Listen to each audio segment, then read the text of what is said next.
J'ai beaucoup de questions en ce sens, donc j'ai décidé de faire le point sur les formats Panini. Je me suis dit, tiens, je vais faire une petite émission rapide pour expliquer les différents formats, la différence entre un absolute, un deluxe, un omnibus. Et puis j'ai commencé à les lister. Et puis là, je me suis dit, ah ouais, ça va pas être une petite émission. Va falloir qu'on prenne notre temps. Prenez une chaise, asseyez-vous, parce que là, il y a du boulot. J'ai recensé plus de 20 formats chez Panini. 20 collections différentes, c'est compliqué de s'y retrouver. C'est déjà compliqué de lire des comics parce qu'il y a une continuité qui est imbitable. C'est compliqué de lire des comics parce que tout n'est pas réédité et que on ne sait pas par quelle boule prendre. Mais en plus, les formats n'aident pas. Mais je vais vous aider, je suis là pour ça. Alors, on parle de quoi et on part de quoi? On parle du format américain des comics. Ça fait maintenant une quarantaine d'années que les comics, ils ont cette taille. Ils ont ce format. Là, j'ai la nouvelle série X-Men numéro 1 ou numéro 2 ou King Spawn. Ça, c'est des comics en VO qu'on ne trouve plus sur originalcomics.fr. Vous le savez depuis quelques mois, malheureusement, on a dû jeter l'éponge. On part de ce format-là. Et à partir de ce format-là, chez Panini et partout en France, ils ont fait ce format-là. C'est le format des ce qu'on appelle les soft covers, anciennement les kiosques. Donc, format numéro 1. C'est le format le plus répandu. C'est le format actuel. Donc c'est de la taille d'un comics et c'est ce qui paraît tous les mois. Autrefois, ça apparaissait dans tous les kiosques, dans toutes les maisons de la presse, chez tous les marchands de journaux. Et maintenant, ce n'est plus distribué que dans les boutiques qui vendent des journaux, mais qui ont aussi un compte libraire et donc qui passent par le circuit des libraires et donc ils peuvent avoir des livres. Donc typiquement les boutiques de comics ou les magasins relais, par exemple, pour ne citer qu'un. Donc ça vient de sortir. C'est X-Sword numéro 1 et 2. On appelle ça des soft covers maintenant, c'est souple, soft ça veut dire souple, hard cover, couverture en dur, ça veut dire tout simplement que la couverture est cartonnée, et là donc c'est souple, soft cover, c'est le nouveau format. Autrefois ils étaient comme ça, il y avait ce rabat et ils étaient plus minces, c'était des bouquins pour House of X, ça coûtait... combien ça coûtait? Ça coûtait, il n'y a pas le prix. J'ai oublié le prix que ça coûtait à l'époque, mais ça coûtait entre 7 et 8 euros. Maintenant, ça en coûte 16, mais il y a 180 pages. Ce sont ces formats souples, ce sont donc les formats soft cover. C'est l'héritage donc de ces formats américains et c'est l'héritage de ce qu'on a eu, nous à l'époque, quand on a découvert les comics chez Lug et chez Semic. Spécial Strange par exemple, là c'est le numéro 85, ça date de mars 93 et ça coûtait 18 francs. 50. Alors, la particularité de ces nouveaux softcovers, c'est qu'ils existent aussi en hard cover, donc c'est exactement le même contenu, mais les couvertures sont différentes et la couverture est en dur.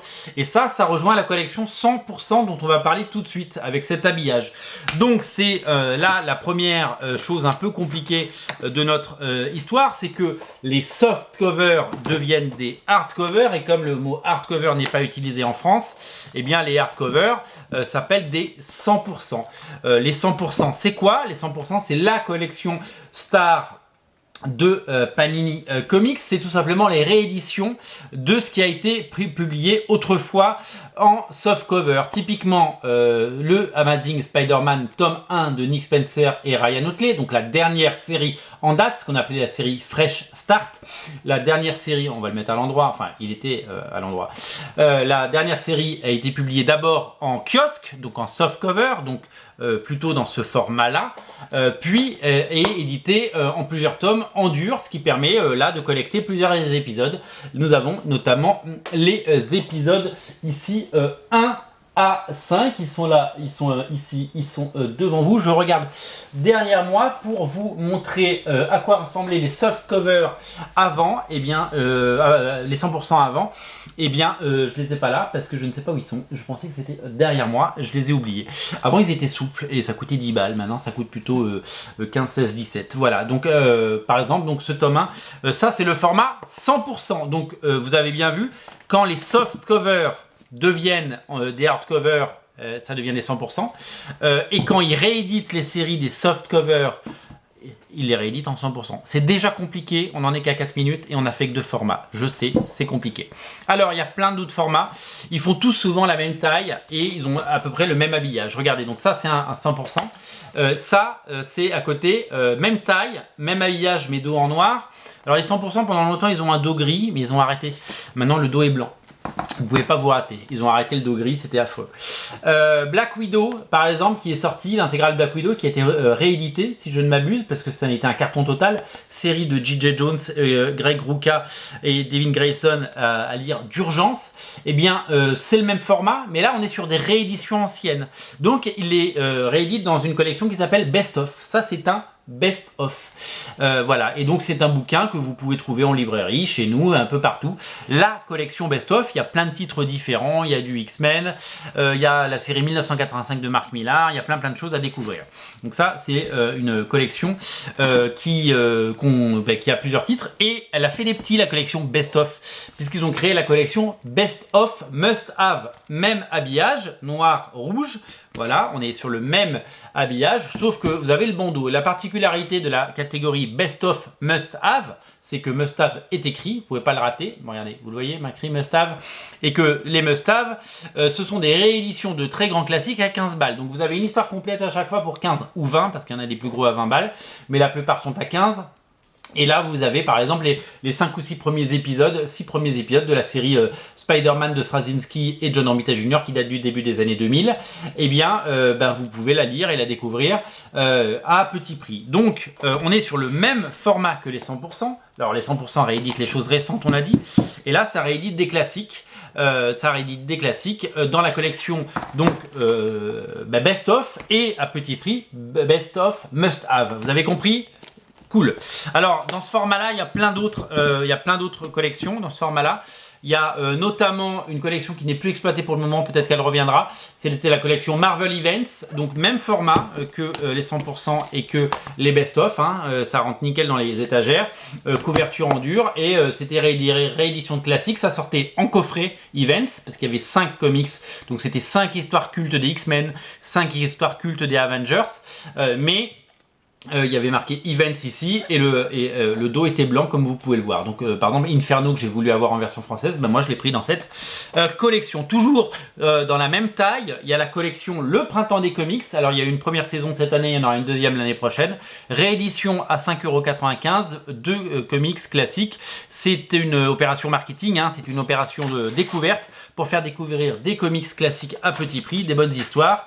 Voilà, c'est une très bonne collection pour faire découvrir des choses très intéressantes. Voilà. Il y a une collection qui n'existe quasiment plus, qui s'appelle la collection Select. Par exemple, Ultimate X-Men aujourd'hui, qui était sorti en Deluxe et n'existe. Il y a les 3 premiers tomes qui existent en Select. Alors, j'ai pas de Select moi, mais je peux vous montrer à quoi ça ressemble. Ça ressemble à des TPB américains. C'est-à-dire que c'est beaucoup de pages. En fait, c'est les rééditions des anciens Deluxe. Par exemple, le Daredevil que je dois avoir par ici. Regardez, il est là. Le Daredevil tome 1 qui vient de ressortir en Deluxe. On va parler des Deluxe après. Il était ressorti après en Select. Et donc, c'était à petit prix. Il rééditait à l'identique les Select, mais les Deluxe, mais en Select. Donc, ce format-là, on le voit quasiment plus. Il est plus trop exploité. Et c'est un peu tant mieux parce que c'était pas un format qui mettait vachement en valeur les comics. Je vous présente les collections intégrales. Alors vous connaissez peut-être les collections intégrales, ça reprend par année l'ensemble des séries. Donc il y a genre 45 tomes déjà des X-Men et il y a un tome de Alpha Flight de John Byrne par exemple, un tome d'Excalibur ça repropose de façon chronologique les comics. Alors l'habillage est quasiment pareil pour toutes les intégrales, sauf que par exemple pour Hulk c'est vert, pour les X-Men c'est bleu et chaque série a son code couleur, voilà. Et ça c'est une collection qui marche très très fort et c'est une collection qui est précieuse parce que ça permet d'avoir tous les épisodes sans en rater un seul. Il y a une collection qui s'appelle la Graphic Novel. Graphic Novel, typiquement, ça réédite des grands classiques aussi, mais dans un format un peu plus grand. Alors je vais vous montrer. Par exemple, donc ça c'est le format classique, vous avez vu des 100%, des printemps des comics, des best-of. Et ben là, regardez, on est un peu plus grand en taille. On n'est pas aussi grand qu'un Deluxe. Le dos est vraiment carré. Et par exemple, tous les récits de Thanos de Jim Starlin passé, présent et futur, sont édités dans cette collection. Il y avait aussi un Spider-Man, les Sans-Terry, hein, qui était dans cette collection. Voilà, il y a eu plein de choses dans cette collection. C'est une collection qui est plutôt pas mal. Moi, de toute façon, dès qu'ils agrandissent les pages et dès qu'ils font des collections un peu grandes qui tendent vers le Deluxe, je suis content. Il y a la collection Icons qui réédite. En fait, les Icons, c'est un peu des omnibus moins chers et moins gros, puisqu'on est sur le même format. Encore une fois, que tous les autres, hein, on est sur le même format, on est même un peu plus petit, j'ai envie de dire. Ah, là, on est un peu plus petit. Regardez, on va regarder si on est sur le même format que les. Ouais, on est sur le même format. En fait, on est sur le même format que les events et tout ça. Les Icons, ça réédite des grands classiques. Alors, par exemple, il y a l'ensemble du run de Straczynski sur Spider-Man. Il y a les Ultimates qui sont réédités. Il y a les X-Men de Joss Whedon. Et puis, il y a New Mutants. Voilà, il y a beaucoup d'épisodes du Punisher également. Alors, c'est une collection à bas prix avec une qualité de papier moindre. Mais bon, sur un titre comme New Mutants, ça passe. Sur des titres plus récents, c'est un peu moins joli parce que la qualité... voilà, j'ai un peu l'impression qu'ils ont abandonné ce format. Il y a eu des rumeurs comme quoi il était abandonné, mais ça n'a jamais été officiellement officialisé. Et donc du coup, on ne sait pas trop ce qui va devenir, mais il y en a un qui sort le mois prochain, par exemple. Il y a le tome 5 de Straczynski sur Spider-Man qui arrive. Voilà, donc moi c'est un format que j'aime pas spécialement. C'est mon seul Icons, mais c'est un format qui plaît beaucoup parce que pour 35, maintenant c'est 36,95 €, je crois. Vous avez quand même un sacré nombre de pages. On a bien compris que Panini était en train de tout basculer en omnibus, parce qu'un omnibus c'est quand même vendu 70 ou 90 balles. Du coup, tout le monde gagne mieux sa vie sur un omnibus. Donc on sent que cette collection Icon s'est abandonnée au profit des omnibus. Mais les omnibus, on en parle après. Les Deluxe, on en parlait tout à l'heure. Les Deluxe, c'est un peu la collection reine. C'est le grand format. On prend n'importe quel comics. Je vais reprendre celui-là. Vous prenez n'importe quel comics qui est préédité une première fois. Souvent il est réédité comme ça. Souvent là-dedans vous avez 5 ou 6 numéros, et quand ils en ont assez pour faire un Deluxe c'est souvent entre 10 et 12 numéros, et ils font un Deluxe. Donc ils rééditent. Alors là c'est pas la même série parce qu'on est sur Spider-Man, et là on est sur une autre série Spider-Man, c'est une autre époque. Mais ça permet d'avoir une BD plus grande et avec des grandes pages, avec plein de bonus, et c'est plutôt pas mal. Ça coûte entre 32 et 34 €. Quand il y a 320 pages, c'est 32 €, et quand on arrive à 340 ou 360 pages, comme par exemple celui-là, le Spider-Man Un Jour Nouveau qui vient de sortir, ou le House of X qui va sortir, on est plutôt sur 34 €. Le Daredevil est à 32. C'est un bon rapport qualité-prix, et c'est surtout des grandes pages. Ça permet évidemment d'avoir un confort de lecture vraiment sympa, et c'est une collection qu'ils ont vachement poussée depuis quelques mois. On en avait parlé dans une émission précédente. Vraiment, c'est un format qui pousse beaucoup, et donc c'est un format assez sympa à découvrir, si vous voulez mon humble avis, et ça fait partie de mes formats préférés. Voilà, je le dis haut et fort. Alors on arrive aux omnibus. Les omnibus maintenant ils font exactement la même taille que les Deluxe en termes de taille. Mais avant ils étaient plus petits. Je vais vous montrer mon prélude à Onslaught par exemple. Vous voyez, il était plus petit à l'époque. Pendant très longtemps, Panini a fait des petits omnibus pour une raison inconnue. Maintenant ils font enfin des grands omnibus. La particularité c'est que c'est une dernière collection qui a la surjaquette. Et là c'est des rééditions de très grands classiques. Spider-Man, la saga du clone, Onslaught, Heroes Reborn, Ultimate Spider-Man. Il y a énormément de rééditions de bouquins dans cette collection. L'omnibus ne raconte pas une histoire, l'omnibus est un format dans lequel on compile un nombre énorme d'épisodes. La plupart du temps, un omnibus, ça fait 600, 800, 900, voire 1000 pages maintenant, et 1300 pages pour certains. Onslaught va faire par exemple, ou Heroes Reborn feront 1300 pages, et c'est complètement dingue quand on y pense. L'autre format de prédilection chez Panini, c'est l'Absolute. Alors Absolute Carnage, on en a parlé, c'est pas Absolute Carrelage, c'est Absolute Carnage. Lui il est en rupture totale, mais on en a beaucoup parlé de ce titre. Le format il est dingue. C'est aussi des rééditions de grands classiques, mais on parle souvent d'événements récents. C'est-à-dire que chaque année il y a un event, il y a un crossover, comme Civil War 2, Secret Wars.